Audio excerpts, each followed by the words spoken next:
السلام علیکم ورحمۃ اللہ وبرکاتہ۔ عدنان شادی کے بعد پردیس چلا گیا۔ جب بھی وہ فون کرتا اماں بیوی کی برائیاں کرتی۔ دھیرے دھیرے اسے اماں کی باتوں پر یقین آ گیا اور اس نے اپنی بیوی کو فون کرنا ہی چھوڑ دیا۔ پھر 5 سال بعد جب وہ لوٹ کر آیا تو یہ دیکھ کر حیران ہوا کہ شہلا سوکھ کر کانٹا ہو چکی تھی۔ اس کی ماں کا کہنا تھا کہ شہلا نہ جانے کس سے سارا وقت فون پر لگی رہتی ہے۔ یہ سن کر عدنان کا دل خراب ہوا اور اس نے بیوی سے بات ہی نہ کی۔ پھر عید کا دن آیا تو نماز پڑھتے ہی وہ شہلا سے ملنے کے لیے اپنے کمرے میں پہنچا، لیکن وہاں جا کر اس کی آنکھیں پھٹی کی پھٹی رہ گئی، کیونکہ عدنان کی اماں نے اس کے سامنے 2 تصویریں رکھی تھی اور اسے یہ حق دیا تھا کہ وہ ان دونوں میں سے جسے چاہے اپنے لائف پارٹنر کے طور پر منتخب کر لے۔ عدنان نے دونوں تصویروں کو بغور دیکھا۔ ایک بہت گوری چٹی خوبصورت سی لڑکی تھی، جبکہ دوسری سانولی اور بہت پرکشش تھی۔ اس کے چہرے پر بڑی معصومیت تھی۔ عدنان نے وہ تصویر اٹھائی اور اپنی اماں سے پوچھنے لگا، یہ لڑکی کون ہے؟ اس کی اماں حیران رہ گئی، کہنے لگی، تو نے گوری چٹی لڑکی چھوڑ کر اس لڑکی کی تصویر کا انتخاب کیوں کیا؟ عدنان کہنے لگا، اماں یہ بہت معصوم سی ہے، گھر آئے گی تو آپ لوگوں کے ساتھ رچ بس جائے گی، میں ماں اور بیوی کے درمیان کی جنگ میں پسنا نہیں چاہتا۔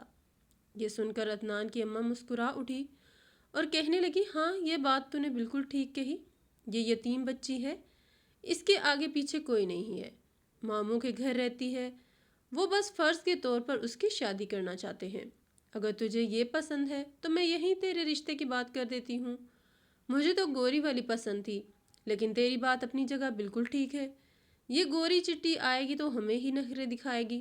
جب عدنان کی بہنوں کو پتہ چلا کہ اس نے ایک سانولی لڑکی کا انتخاب کیا ہے تو وہ بھی حیران ہوئی، اور پھر انہیں بھی خوشی ہوئی کہ بھائی نے معصوم سی لڑکی کو بھابھی بنانے کی بات کی ہے۔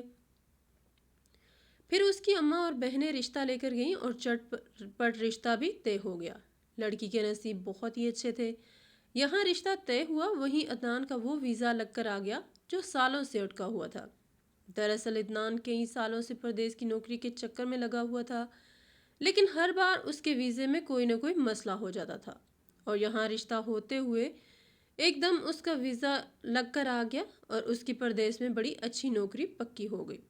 یہ خبر جب لڑکی والوں کو ملی تو وہ بھی حیران ہوئے۔ اب عدنان کو پردیس جلدی جانا تھا، اسی لیے اس کی اماں نے شادی کے لیے خوب زور ڈالا اور سادگی سے ہی شہلا کو عدنان کی دلہن بنا کر شادی کروا دی۔ شادی کی پہلی رات عدنان نے شہلا کو روبرو دیکھا تھا اور اسے دیکھ کر وہ حیران رہ گیا تھا۔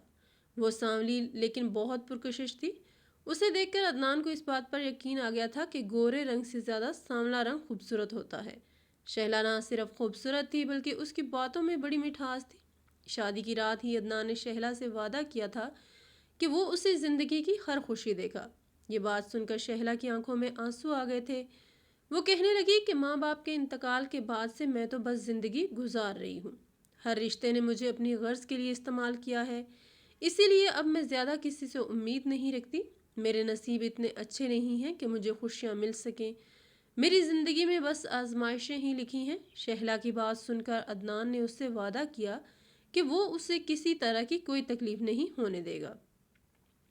عدنان کے لہجے نے شہلا کو یقین کرنے پر مجبور کر دیا تھا، ورنہ وہ تو اچھی زندگی کی امید ہی کھو بیٹھی تھی۔ ماموں ممانی کے گھر میں بھی اس نے ملازمہ والی زندگی گزاری تھی اور سسرال آتے وقت بھی اسے کچھ ایسا ہی گمان تھا۔ کوئی بھی یہ ایک یتیم لڑکی کو بغیر جہیز کے ایسے ہی تو رخصت نہیں کروا لیتا، مگر عدنان کی باتوں نے اسے یقین دلایا تھا کہ دنیا میں اب بھی کچھ اچھے لوگ موجود ہیں۔ اس نے عدنان کے ہاتھوں کو پکڑ کر چوما اور اپنی آنکھوں سے لگا کر اپنی محبت کا اظہار کر دیا۔ بس پھر کیا تھا، عدنان کے لیے زندگی باغ و بہار ہو گئی۔ شادی کی پہلی رات بہت ہی خوبصورت گزری تھی اور اس کے بعد کچھ دنوں نے ایک دوسرے کی سنگت میں بہت ہی حسین گزارے۔ عدنان کے ساتھ شہلا بہت ہی زیادہ خوش تھی اور اپنے دل کی ہر وہ بات جو اس نے بہت سالوں سے کسی سے نہیں کہی تھی وہ عدنان سے کہنے لگی تھی۔ ہزاروں خواہشات ادھوری تھی جنہیں عدنان سے بیان کر کے اسے بہت خوشی ہوئی تھی۔ عدنان بھی اس کی ہر بات کو بہت توجہ اور غور سے سنا کرتا۔ شہلا بہت ہی سمجھدار اور شریف لڑکی تھی، ہمیشہ ادب سے پیش آتی، شوہر کے آگے سر جھکا کر رکھتی اور عدنان کی کسی بات کی مخالفت نہ کرتی۔ بہت تیزی سے 20 دن گزرے اور عدنان کے جانے کا وقت آ گیا۔ جس ویزے کے لیے عدنان بہت بے صبری سے انتظار کر رہا تھا، اب اس کا جانے کو دل ہی نہیں چاہ رہا تھا۔ شہلا کا ہاتھ تھام کر وہ اس قدر خوش تھا کہ اسے چھوڑ کر جانا نہیں چاہتا تھا، لیکن عدنان کے ساتھ ساتھ گھر والوں کو مستقبل بھی جڑا ہوا تھا۔ 2 بہنوں کی شادی کرنی تھی، ایک بھائی کو سیٹ کرنا تھا اور پھر گھر بھی بنوانا تھا۔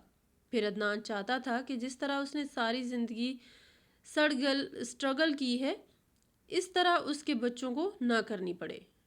وہ چاہتا تھا کہ پردیس کی کمائی سے یہاں کوئی کاروبار سیٹ کر لے تو پھر واپس آ جائے، اور یہی وعدہ اس نے شہلا سے بھی کیا تھا کہ وہ بس 5 سال بعد لوٹ آئے گا اور پھر کبھی اسے چھوڑ کر نہیں جائے گا۔ اسی وعدے کے بھروسے شہلا نے ایئرپورٹ پر نم آنکھوں سے عدنان کو الوداع کر دیا تھا۔ عدنان کو پردیس پہنچ کر ہفتہ گزر گیا تھا، لیکن وہ گھر فون نہیں کر پایا تھا، بس اپنے خیریت کی اطلاع اس نے پہنچائی تھی۔ ایک ہفتے بعد جب وہ پوری طرح سیٹ ہوا اور نوکری بھی سٹارٹ ہو گئی تو اس نے گھر فون کیا۔ وہ سوچ رہا تھا کہ گھنٹوں شہلا سے بات کرے گا، اسے بتائے گا کہ اس کے بغیر وہ کس قدر تنہا محسوس کر رہا ہے، اپنی محبت کا اظہار کرے گا۔ لیکن دوسری طرف سے اماں کے رونے کی آواز نے اسے پریشان کر دیا تھا۔ کچھ دیر کی خیر خیریت کے بعد اماں نے روتے ہوئے شہلا کے حوالے سے ایسی بات کی تھی کہ وہ ہکا بکا رہ گیا تھا۔ اماں کہنے لگی، تیرے جاتے ہی تیری بیوی کے پر نکل آئے ہیں، سارے گھر میں اڑی اڑی پھرتی ہے اور ہم لوگوں کو باتیں سناتی ہے، تیری کنواری بہنوں سے سارا کام کرواتی ہے اور پھر ہمیں یہی کہتی ہے کہ ہم اس کے میاں کی کمائی کھاتے ہیں۔ تو ہم پر رحم کر اور میرے اکاؤنٹ میں پیسے نہ بھیج، بلکہ شہلا کا اکاؤنٹ کھلوا رہی ہوں تو اس میں پیسے ڈلوانا، تیری بہنوں کے خرچے کے پیسے میں تیری بیوی سے مانگ لیا کروں گی، میرا تو کوئی خرچ نہیں ہے، گھرداری بھی تیری بیوی کے حوالے ہی کر دیتی ہوں، میں تو اب اپنے کمرے کی ہو کر رہ گئی ہوں، جائے نماز پر بیٹھ کر بس تیرے حق میں دعائیں مانگتی رہتی ہوں، یہ گھر تو اب بہو کا ہے، کیونکہ تو کماتا ہے اس لیے ہم سب تیری بیوی کے غلام ہو گئے ہیں۔ اماں نے اپنے آنسو پوچھتے ہوئے عدنان کو ایسی بات کہہ دی تھی کہ جس سے سن کر اس کے تن بدن میں آگ لگ گئی تھی۔ وہ کہنے لگا، اماں شہلا کا اکاؤنٹ ہرگز بھی نہ کھلوانا، تم گھر کی بڑی ہو، میں سارا خرچہ تمہیں ہی بھیجوں گا، پھر تمہیں جیسے مناسب لگے اسے استعمال کرنا، گھر کی ساری ذمہ داریاں بھی شہلا کے حوالے نہ کرنا، وہ ابھی کم عمر نادان ہے، گھر گھرستی سے واقف نہیں ہے، تم گھر چلاؤ گی تو مجھے کوئی فکر نہیں ہوگی، تم میری محنت کی کمائی کا احساس کرو گی، اور یہ بات بھی مجھے گوارا نہیں کہ میری بہنوں کو اپنے خرچے کے لیے اپنی بھابھی کے آگے ہاتھ پھیلانا پڑے، اسی لیے پیسے میں تمہارے ہی اکاؤنٹ میں بھیجوں گا۔ عدنان غصے میں کہنے لگا کہ شہلا کا تو لگتا ہے دماغ خراب ہو گیا ہے، وہ ایسی تو بالکل نہیں تھی۔ اماں کہنے لگی کہ ہاں، ہمیں بھی نہیں لگتا تھا کہ تیرے جانے کے بعد وہ ایسے رنگ دکھائے گی، لیکن اب وہ ایسے ہی ہو گئی ہے، بڑی شیر بنی پھرتی ہے۔ عدنان نے اپنی ماں سے شہلا سے بات کروانے کو کہا تو اس کی ماں نے بڑی دیر لگا کر شہلا سے اس کی بات کروائی تھی، اور پھر 2 منٹ کی بات بمشکل پوری ہوئی تھی، جس میں اس نے شہلا کو سختی سے کہا تھا کہ وہ اس کی ماں کا خیال رکھے اور گھر والوں کے ساتھ اپنا رویہ ٹھیک کرے۔ ساتھ ہی عدنان نے کہہ دیا تھا کہ میری بہنیں ابھی پڑھ رہی ہیں، گھر کا کوئی کام کاج ان کے حوالے نہ کرنا، گھر کی ساری ذمہ داری تم خود اٹھاؤ گی، ان کو اچھی طرح سے پڑھنے دو۔ دوسری طرف شہلا تھی جو اس کی محبت بری کسی بات کے منتظر تھی، یہ سن کر ہکا بکا رہ گئی، اسے ہرگز بھی معلوم نہیں تھا کہ اس کی ساس نے عدنان سے کیا کچھ کہا ہے۔ عدنان کا سخت رویہ سن کر اور اس کے لہجے کی کڑواہٹ نے شہلا کا دل توڑا تھا اور اس نے اپنے ہونٹ سی لیے تھے۔ وہ سمجھ گئی تھی کہ ایک بار پھر اس نے غلط امیدیں باندھ لی ہیں، اسی لیے ہمیشہ کی طرح اس نے صبر کا گھونٹ بھر لیا تھا اور عدنان سے کوئی گلا شکوہ نہیں کیا تھا۔ اس کے بعد ایسا ہی ہوتا، جب جب عدنان فون کرتا، بہت دیر بعد اس کی ماں شہلا سے اس کی بات کرواتی اور اس سے پہلے اسے شہلا کے خلاف اس قدر بھڑکا چکی ہوتی کہ وہ شہلا سے بری طرح ہی پیش آتا، کبھی نرمی سے بات کرتا تو بھی بس خیر خیریت سے آگے نہ بڑھتا، اور ان کا رشتہ اسی طرح چلنے لگا۔ اور پھر پورے 3 مہینے بعد عدنان کی ماں نے اسے بتایا تھا کہ وہ باپ بننے والا ہے، یہ سن کر وہ حیران ہوا تھا کہ اسے تو آ کر 3 مہینے ہو گئے، پھر اب کیسے وہ باپ بن سکتا ہے۔ تب اس کی ماں نے بتایا تھا کہ میں نے خود تجھے شروع میں یہ بات نہ بتائی کہ شروع کے دنوں میں اونچ نیچ ہو جاتی ہے، تو خواہ بچے کو لے کر خواب دیکھنا شروع کر دیتا ہے، اور پھر اگر کوئی بات ہو جاتی تو دل ٹوٹتا۔ ویسے بھی تیری بیوی کہاں یہ بچہ پیدا کرنا چاہتی ہے، ہر وقت الٹی سیدھی حرکتیں ہی کرتی ہے کہ کسی طرح بچہ ضائع ہو جائے۔ اسی لیے میں نے ڈر کر تجھ سے کچھ نہ کہا کہ اب جب 3 مہینے ہو گئے ہیں تو میں تجھے یہ خوشخبری سنا رہی ہوں۔ بچے کی خبر سن کر تو عدنان خوشی سے پاگل ہو گیا تھا۔ اس نے شہلا سے بہت محبت سے بات کی تھی، اسی لیے اپنے بچے کا سن کر اس کے پاؤں زمین پر نہ ٹک رہے تھے، لیکن وہیں یہ بات بھی اسے حیران کر رہی تھی کہ شہلا ماں نہیں بننا چاہتی تھی۔ اس نے اماں سے کہا کہ میری بات کروائیں، اور پھر شہلا سے محبت سے بات شروع کی۔ پہلی دفعہ ان دونوں کے درمیان کچھ اچھی بات ہوئی تھی۔ عدنان نے اسے بتایا تھا کہ بچے کا سن کر وہ کس قدر خوش ہے، لیکن جواب میں شہلا نے بس ہاں کے سوا اور کچھ نہ کہا تھا۔ شہلا کے اس رویے پر عدنان چونک اٹھا تھا۔ اسے اپنی ماں کی بات پر یقین ہو گیا تھا کہ واقعی شہلا کو بچے سے کوئی لگاؤ نہیں۔ اس کے بعد جب عدنان کی ماں نے دوبارہ فون ہاتھ میں لیا تو کہنے لگی، تیری بیوی اپنا خیال نہیں رکھتی، سارا وقت الٹی سیدھی باہر کی چیزیں کھاتی ہے، میں جو پیسے دیتی ہوں وہ سب اپنے اوپر ہی لٹا دیتی ہے۔ میں نے 10 بار کہا ہے کہ ایسی چیزیں نہ کھاؤ جس سے بچے کو نقصان پہنچے، لیکن تیری بیوی کی بات سمجھ نہیں آتی، تو ہی اسے سمجھا۔ اور پھر اگلی بار جب شہلا نے دوبارہ عدنان سے بات کی تو عدنان کا رویہ پھر سخت ہو گیا تھا۔ اپنے بچے کی خاطر وہ شہلا کے ساتھ سختی سے بات کر رہا تھا اور کہہ رہا تھا کہ وہ کوئی باہر کی چیز نہ کھائے، بلکہ جو اماں دے وہی کھایا کرے۔ ساتھ ہی شہلا کو سختی سے کہہ دیا تھا کہ اس بچے کو کچھ نہیں ہونا چاہیے، اور شہلا نے جی اچھا کہہ کر فون منقطع کر دیا۔ کچھ آنسو تھے جو شہلا نے اپنے حلق میں اتار لیے تھے۔ وہ چاہ کر بھی اپنے شوہر کو نہیں بتا سکی تھی کہ زندگی کا دائرہ اس کے لیے کس قدر تنگ ہو چکا ہے۔ پھر ایسے ہی مہینے پر مہینے گزرتے چلے گئے اور پورے 10 مہینے بعد اسے باپ بننے کی خوشخبری مل گئی۔ ان کی شادی کو 10 مہینے ہوئے تھے اور وہ ایک بیٹے کا باپ بن گیا تھا۔ یہ خبر ایسی تھی کہ اس کا دل پاکستان اڑ کر آنے کو کر رہا تھا، لیکن اس کا 5 سال کا کانٹریکٹ تھا اور اس سے پہلے واپسی ممکن نہیں تھی۔ کبھی کبھار وہ اپنے بیٹے کی آواز سننے کی خواہش کرتا تو اس کی ماں بیٹے کے قریب فون کر دیتی اور بچے کی کلکاریوں سے اس کا دل خوش ہو جاتا۔ شہلا سے تو اس کی بات اب بھی بہت کم ہی ہوا کرتی تھی، وہ بس بچے کے لیے تڑپنے لگا تھا۔ شہلا کے لیے اس کے جذبات بدل سے گئے تھے۔ شاید اس کی ایک وجہ اس کی ماں کی وہ باتیں تھیں جو وہ شہلا کے حوالے سے اسے بتایا کرتی تھی۔ 5 سال میں عدنان نے کافی سارے پیسے اپنی ماں کو بھیج دیے تھے، لیکن جب اس نے اپنی واپسی کی بات کی اور اماں سے کہا کہ ان پیسوں میں سے جو بھی جمع کیے ہیں میں آ کر ان سے کاروبار کروں گا، تو اماں نے رونا شروع کر دیا اور کہنے لگی کہ وہ سب تو تیرے بچے کی پیدائش اور تیری بیوی کے خرچوں میں اڑ گئے ہیں۔ ابھی تو میں نے تیری ایک ہی بہن کی شادی کی ہے، ایک اور بہن باقی ہے، تو ہمیشہ کے لیے واپس مت آ، چھٹیاں لے کر آ، پھر واپس چلے جانا۔ یہ سن کر عدنان کا دل پریشان ہو گیا تھا۔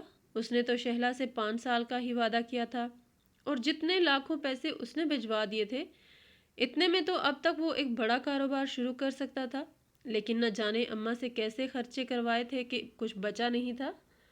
اماں تو ہر مہینے اسے یہی بتاتی تھی کہ شہلا کے کپڑے آ گئے، اس کی جیولری، اس کے زیورات اور اس کا میک اپ آ گیا اور پورے پیسے ختم ہو گئے، اور وہ بھی آنکھیں بند کر کے اماں کی بات پر یقین کر لیا کرتا تھا۔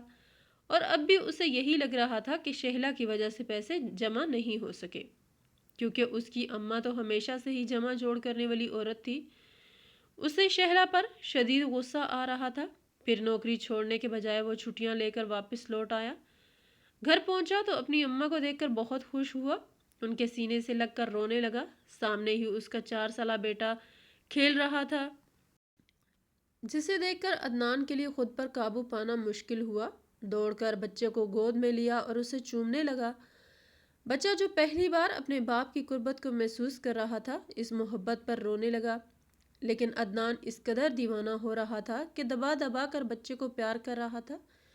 جب بچے کو پیار کر کے اس نے واپس چھوڑا تو اس کی نظر پیچھے کھڑی شہلا پر پڑی، جس کی آنکھوں میں آنسو تھے اور بہت محبت سے وہ باپ بیٹے کے اس پیار کو دیکھ رہی تھی۔ 5 سال بعد بیوی کو دیکھ کر عدنان کا دل نرم پڑا تھا۔ وہ شہلا کے قریب گیا اور اس سے سلام دعا کی تو شہلا نے بس اس کے سلام کا جواب دیا تھا۔ شہلا کی حالت دیکھ کر وہ چونک اٹھا تھا۔ اس کی آنکھوں کے نیچے گہرے سیاہ حلقے تھے۔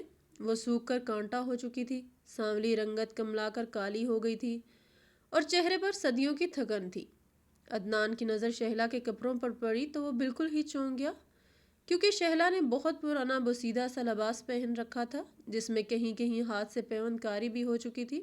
وہ کسی بھکارن کی جیسی لگ رہی تھی، اور یہی سب باتیں عدنان کو حیران کر رہی تھی کہ ہر مہینے جو اپنے اوپر ہزاروں روپے خرچ کرواتی تھی وہ اس کے آنے پر یوں بدحال کیوں کھڑی تھی۔ اس سے پہلے کہ وہ مزید شہلا سے کچھ پوچھتا، اماں نے اس کا ہاتھ پکڑا اور اسے کھینچ کر اپنے کمرے میں لے گئی۔ کہنے لگی تجھ سے بہت ڈھیروں باتیں کرنی ہیں۔ 5 سال تیرے بغیر میں نے بڑی مشکل سے گزارے ہیں۔ وہ جو شہلا کے ساتھ کچھ پل گزارنا چاہتا تھا، اماں کے کھینچنے پر وہ ان کے ساتھ چل پڑا، جبکہ شہلا نم آنکھوں سے اپنے شوہر کو دیکھ کر رہ گئی اور اس کے بعد باورچی خانے کا رخ کر لیا تھا، کیونکہ آج اس کی بڑی شادی شدہ نندوں کو گھر آنا تھا۔ وہ سب رہنے کے لیے آ رہی تھی، کیونکہ ان کا بھائی بس 1 مہینے کی چھٹیوں پر آیا تھا اور ان سب نے کہہ دیا تھا کہ وہ پورا مہینہ یہیں گزاریں گی، اور اب شہلا کو دن رات ان کی خدمت کرنی تھی۔ شہلا نے اپنے بڑے نندوئی کو پسند کے سارے کھانے تیار کر دیے تھے، کیونکہ وہ جب بھی یہاں آتے تو شہلا سے طرح طرح کی فرمائشیں کرتے تھے۔ پھر اس کے بعد وہ اپنی چھوٹی نندوں کے کپڑے استری کرنے کے لیے بیٹھ گئی اور اتنی دیر میں عدنان بھی اس کے پاس چلا آیا۔ وہ کچھ وقت شہلا کے ساتھ گزارنا چاہتا تھا، لیکن شہلا کے پاس کاموں کی ایک فہرست تھی، اور اس سے پہلے کہ وہ کوئی موقع ڈھونڈتا اس کی بڑی شادی شدہ بہنیں بھی آ گئیں، اور پھر ان کے بچوں کا شور اور بہنوں کا ہنگامہ گھر میں اس طرح شروع ہوا کہ عدنان کو بیوی کے لیے وقت ہی نہ مل سکا۔ رات کے کھانے کے لیے سب لوگ ڈائننگ ٹیبل پر ایک ساتھ بیٹھے تو شہلا اسے کہیں نظر نہ آئی، یہاں تک کہ اس کی کرسی بھی نہیں تھی۔ اس نے شہلا کو آواز دی تو اماں نے روک دیا۔ کہنے لگی وہ گرم گرم روٹیاں پکا کر لا رہی ہے۔ سب کو گرم روٹیاں کھانے کی عادت ہے، ٹھنڈی کوئی نہیں کھاتا۔ یہ سن کر عدنان ایک دم ہی خاموش ہو گیا تھا۔ بڑی مشکل سے زہر مار کر اس نے 4 لقمے کھائے تھے، اور پھر ساری بہنیں اسے اپنے گھیرے میں بٹھا کر اس سے فرمائشیں کر رہی تھی۔ سب جاننا چاہتے تھے کہ وہ کیا تحفے لے کر آیا ہے۔ وہ سب کے لیے کچھ نہ کچھ لایا تھا۔ سب نے زبردستی بیگ کھلوایا تو جو بھی وہ شہلا کے لیے لایا تھا وہ سب لڑ جھگڑ کر بہنوں نے لے لیا، اور بہنوں کے تحائف بھی انہوں نے وصول کر لیے۔ شہلا کے لیے کچھ نہ بچا، صرف ایک پرفیوم ہی رہ گیا تھا۔ اس نے اسے ہی سنبھال کر رکھ لیا۔ رات کے وقت وہ کمرے میں شہلا کا انتظار کرتا رہا۔ تقریباً 1 بجے تھکی ہاری کمرے میں پہنچی تو عدنان نے آگے بڑھ کر اسے گلے لگا لیا، پھر اپنے پاس بٹھایا، اس سے باتیں کرنے لگا، لیکن شہلا کے پاس اس کی باتوں کے جواب میں کہنے کو کچھ نہیں تھا۔ وہ بس ہاں ہوں کر کے جواب دے رہی تھی۔ عدنان نے اسے تحفے میں پرفیوم دیا تو وہ بھی اس نے خاموشی سے رکھ لیا۔ ہاں، بیٹے کے لیے وہ جتنی بھی چیزیں لایا تھا وہ سب شہلا بہت غور سے دیکھ رہی تھی، اور اس کے چہرے پر خوشی بھی نظر آ رہی تھی۔ شہلا کا بدلا ہوا یہ رویہ عدنان کو بہت حیران کر رہا تھا۔ پھر وہ کہنے لگا کہ تم آرام کر لو، سارے دن کی تھکی ہوئی ہو، کل بات کریں گے۔ لیکن شہلا نے بتایا کہ اسے کپڑے دھونے کے لیے چھت پر جانا ہے۔ جتنے بھی لوگ گھر میں رکے ہوئے ہیں سب کے ہی کپڑے دھلنے کے لیے پڑے ہیں، اگر آج وہ نہیں دھوئے گی تو کل بہت سارے ہو جائیں گے۔ وہ عدنان سے اجازت لیتی چھت پر پہنچ گئی تھی، اور عدنان بس خاموشی سے اسے دیکھ کر رہ گیا تھا۔ اس کے جانے کے بعد عدنان نے الماریاں کھولی تو اسے شہلا کی الماری میں کوئی نیا جوڑا نظر نہیں آیا، نہ کوئی زیورات تھے، نہ کوئی میک اپ۔ وہی بوسیدہ سے کپڑے تھے جو شادی پر عدنان نے اسے لے کر دیے تھے۔ اسے سمجھ نہیں آ رہا تھا کہ اماں نے جو کچھ بتایا تھا وہ نظر کیوں نہیں آ رہا تھا۔ وہ بہت زیادہ تھکا ہوا تھا، اسی لیے لیٹتے ہی کچھ دیر میں نیند لگ گئی۔ اگلے دن پھر بہنوں نے اسے گھیر لیا تھا، طرح طرح کی فرمائشیں ہو رہی تھی۔ کوئی کہیں گھومنے جانا چاہتا تھا تو کوئی شاپنگ کی بات کر رہا تھا۔ شہلا باورچی خانے میں تھی۔ عدنان کی نظر بار بار باورچی خانے کے دروازے پر جا کر لوٹ آتی تھی۔ شہلا اندر ہی مصروف تھی، باتیں کرتے کرتے وہ اپنی بہنوں کی طرف بھی دیکھ رہا تھا۔ پھر اس نے ایک بات محسوس کی کہ اس کی بڑی تینوں بہنوں نے سونے کا کافی سارا زیور پہن رکھا تھا۔ جبکہ ان تینوں کے شوہر ہی معمولی سی نوکری کرتے تھے۔ ان کے حالات اتنے اچھے نہیں تھے کہ اس کی بہنیں اتنا بھر بھر کر زیور پہنتی۔ اس سے رہا نہ گیا تو اس نے پوچھ لیا کہ یہ اتنا سارا زیور کیسے بنایا ہے۔ یہ سن کر اس کی بہنیں کہنے لگی کہ یہ سب اماں نے بنایا ہے۔ بیٹیوں کے منہ سے یہ بات سن کر عدنان کی ماں گڑبڑا گئی اور کہنے لگی کہ ہاں، میں نے شادی پر انہیں کچھ نہیں دیا تھا، اس لیے کچھ پیسے جمع کر کے یہ زیور تحفے میں دیا ہے۔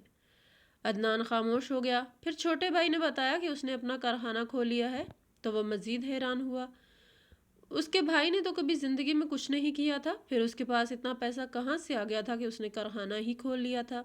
ہر بات اسے حیران کر رہی تھی اور بہت کچھ اسے سمجھ بھی آ رہا تھا۔ کوئی اتنا اندھا تو نہیں تھا کہ آنکھوں دیکھا سچ نہ جان پاتا۔ بس اس نے کسی سے کچھ نہیں پوچھا تھا۔ پھر 2 دن بعد اس کی وہ چھوٹی بہن جس کی شادی اس کے پردیس جانے کے بعد ہوئی تھی، اسے کسی کام سے اپنے گھر لے گئی۔ اسے ضرورت کا کچھ سامان اٹھانا تھا کیونکہ وہ بھی مہینے بھر کے لیے آئی ہوئی تھی۔ اس بہن کے کمرے پہنچ کر تو عدنان کی آنکھیں پھٹی کی پھٹی رہ گئی تھی۔ اماں نے زمانے بھر کا سامان بہن کو دے رکھا تھا، ایک سے ایک بڑھ کر قیمتی چیز تھی۔ LED سے لے کر فریج تک اس کے کمرے میں تھا اور بڑا سا AC بھی لگا تھا، اور وہ بڑی خوشی خوشی بتا رہی تھی کہ اماں نے تو اسے ہر ایک چیز دی ہے۔ جب کسی نے بھی دیکھا وہ حیران رہ گیا کہ اتنا قیمتی فرنیچر اور یہاں تک کہ سونے کا بڑا سا سیٹ اور 4 کڑے بھی اماں نے دیے ہیں۔ اس نے اپنی سادگی میں بھائی کو وہ ساری بات بتا دی تھی اور وہ سمجھ گیا تھا کہ اتنے سالوں کی اس کی کمائی کہاں لٹائی گئی ہے۔ ضرورت سے زائد چیزیں بہن کو جہیز میں دی گئی تھیں۔ بڑی بہنوں کو خوب زیور بنایا گیا تھا۔ چھوٹے بھائی کا کارخانہ ہو گیا تھا۔ ایک وہی خالی ہاتھ رہ گیا تھا اور اس کی بیوی تھی جو ملازمہ بن چکی تھی۔ اسے اپنے آپ پر افسوس ہونے لگا۔ کتنے سالوں میں وہ کیوں یہ سب جان نہیں پایا تھا، مگر یہ بات اسے اب بھی سمجھ نہ آئی تھی کہ شہلا نے اس سے اب تک کسی کی کوئی شکایت کیوں نہیں کی تھی۔ کیوں شہلا کو اس کے رویے سے کوئی گلہ نہیں تھا؟ وہ تو بس خاموشی سے سارا وقت کاموں میں لگی رہتی یا پھر بچے کو سنبھالتی۔ 2 دن بعد ہی عید تھی۔ عدنان نے خود ہی خاموشی سے شہلا اور بچے کے لیے خریداری کی تھی اور کسی کو کچھ نہ بتایا تھا۔ شہلا سے چھپا کر ہی اس نے وہ سارا سامان الماری میں رکھ دیا تھا۔ وہ عید کے دن صبح ہی صبح شہلا کو سرپرائز دینا چاہتا تھا اور اس سے اپنی غلطیوں کی معافی بھی مانگنا چاہتا تھا۔ لیکن وہ عید کی نماز پڑھ کر جب گھر میں داخل ہوا تو شہلا اسے کہیں نظر نہ آئی۔ وہ اپنے کمرے میں گیا تو شہلا اپنے 4 سالہ بچے کو ڈانٹتے ہوئے اسے سمجھا رہی تھی کہ تمہیں یہ پرانے کپڑے ہی پہننا ہوں گے، ہمارے پاس نئے کپڑے نہیں ہیں۔ جبکہ عدنان کا بیٹا روتے ہوئے کہہ رہا تھا کہ وہ پھپھو کے بچوں کے پرانے کپڑے عید کے دن نہیں پہنے گا، لیکن شہلا کے پاس شاید کوئی اور راستہ نہیں تھا، اسی لیے وہ بیٹے کے ساتھ سختی کرتے ہوئے کہنے لگی کہ ہمارے نصیب میں یہی ہے، اسی لیے خاموشی سے پہن لو۔ اور اس کی باتیں سن کر عدنان کا سر شرم سے جھک گیا تھا۔ وہ آگے بڑھا اور شہلا سے پوچھنے لگا کہ وہ کپڑے کہاں ہیں جو میں پردیس سے لایا تھا۔ شہلا ایک دم خاموش ہو گئی، پھر کہنے لگی کہ وہ بڑی باجی کے بیٹے کو پسند آ گئے تھے، اسی لیے بڑی باجی لے گئی اور اپنے بیٹے کے یہ پرانے کپڑے دے گئی ہے۔ کوئی بات نہیں، ہمارا شاہمیر یہی پہن لے گا۔ شاہمیر روتے ہوئے کہنے لگا، بابا میں ہر عید پر پرانے کپڑے پہنتا ہوں، اس بار آپ میرے لیے نئے کپڑے لائے تھے، میں بہت خوش تھا، لیکن وہ بھی پھپھو لے کر چلی گئی ہیں۔ عدنان نے شاہمیر کو گود میں اٹھایا، الماری سے نئے کپڑے نکالے اور دونوں کے سامنے رکھ دیے۔ دونوں کے ہی بہت مہنگے اور خوبصورت کپڑے تھے۔ شاہمیر تو خوشی سے جھومنے لگا، لیکن شہلا حیرت سے عدنان کی طرف دیکھنے لگی۔ عدنان نے مسکرا کر کہا کہ یہ تمہارے عید کے کپڑے ہیں، جاؤ جا کر تیار ہو جاؤ۔ وہ دھیرے سے مسکرائی اور کہنے لگی، میں تیار ہونا بھول گئی ہوں۔ میری ساس کو میرا تیار ہونا، میرا ہنسنا بولانا پسند نہیں ہے۔ اگر میں یہ کپڑے پہنوں گی تو وہ ناراض ہو جائیں گی۔ عید کا دن ہے، سب مہمان آ رہے ہیں، مجھے باورچی خانے کا کام سنبھالنا ہے، پھر آپ کی بہنیں بھی یہی ہیں، ان کی بھی بہت سی فرمائشیں ہوتی ہیں۔ یہ نئے کپڑے خراب ہو جائیں گے، آپ انہیں واپس کروا دیں۔ شہلا نے بڑی سادگی سے وہ کپڑے واپس لپیٹ دیے تھے۔ عدنان نے اٹھ کر شہلا کو گلے سے لگایا اور کہا کہ بس یہ عید یہاں گزار لو، اس کے بعد میں تمہیں الگ گھر لے کر چلوں گا۔ میں جان گیا ہوں کہ میں نے تم پر کتنا بڑا ظلم کیا ہے، ہو سکے تو مجھے معاف کر دو۔ میں دوسروں کی باتوں میں آ کر اندھا ہو گیا تھا، میں یہی نوکری کر لوں گا اور اب تمہارے ساتھ ہی رہوں گا۔ شہلا عدنان کی بات سن کر روتے ہوئے کہنے لگی کہ ساری دنیا کی طرح آپ نے بھی میرا مان توڑ دیا تھا، اس لیے میں نے آپ سے کبھی کوئی شکایت نہیں کی۔ میں اب بھی کوئی شکوہ نہیں کر رہی ہوں۔ میں نے اپنی قسمت کا لکھا سمجھ کر حالات کو قبول کر لیا ہے۔ لیکن عدنان نے عید کے فوراً بعد ایک الگ گھر کا انتظام کیا اور شہلا کو لے کر الگ ہو گیا۔ وہ جان گیا تھا کہ اس کے پیچھے اس کی بیوی کے ساتھ اس کے اپنوں نے ایک ایسا ستم کیا ہے۔ وہ صرف بیٹا ہونے کا فرض نبھا پایا تھا، شوہر ہونے کا فرض ادا نہیں کر سکا تھا۔ اسی لیے اس نے فیصلہ کیا تھا کہ اب وہ یہاں اپنی بیوی اور بچے کے ساتھ رہے گا اور انہیں دنیا کی ہر خوشی دے گا۔ ہماری آج کی کہانی آپ کو کیسی لگی؟ کمنٹ باکس میں اپنی رائے کا اظہار ضرور کریں، اور مزید اس طرح کی سبق آموز کہانیاں سننے کے لیے ہماری ویڈیو کو لائک اور شیئر کریں اور ہمارے چینل کو سبسکرائب کریں۔ شکریہ۔